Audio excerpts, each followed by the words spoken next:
น้องแก้วมาบอกฮักอ้ายเฮ็ดอีหยังเจ้าลดเข้ามาให้ความหวังพอได้สู้อย่างแล้วเจ้าก็ย่างหนีไปเจ้าบ่ได้คิดว่าสิฮักเพียงเขามาพักตอนที่เขาทิ่มเจ้าไป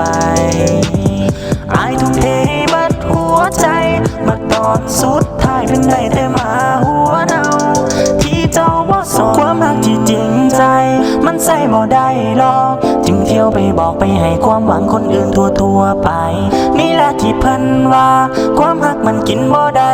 เอาความจริงใจไปแลกให้ตายมันก็บ่มีค่าบ่คิดเลยว่าความรักที่มีให้เจ้ามันสิบ่เข้าในความรู้สึกเจ้าจากหน่อย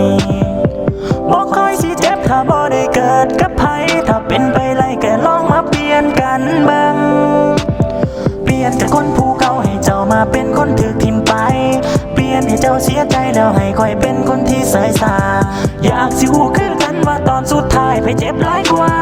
เจ็บจนว่าน้ำตามันย่อยยาเจ้านั้นมีเขาอยู่แล้วได้น้องแก้วมาบอกฮักอ้ายเฮ็ดอีหยังเจ้าลดเข้ามาให้ความหวังพอได้สู้อย่างแล้วเจ้าก็ย่างหนีไป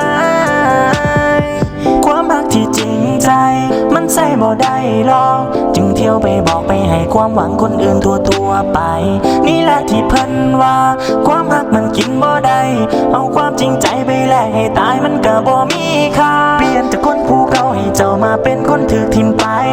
เปลี่ยนให้เจ้าเสียใจแล้วให้ค่อยเป็นคนที่เสยสาอยากสิฮู้คือกันว่าตอนสุดท้ายไปเจ็บหลายกว่าเจ็บจนว่าน้ำตามันย่อยยาเจ้านั้นมีเขาอยู่แล้วได้น้องแก้วมาบอกฮักอ้ายเฮ็ดอีหยังเจ้าลดเข้ามาให้ความหวังพอได้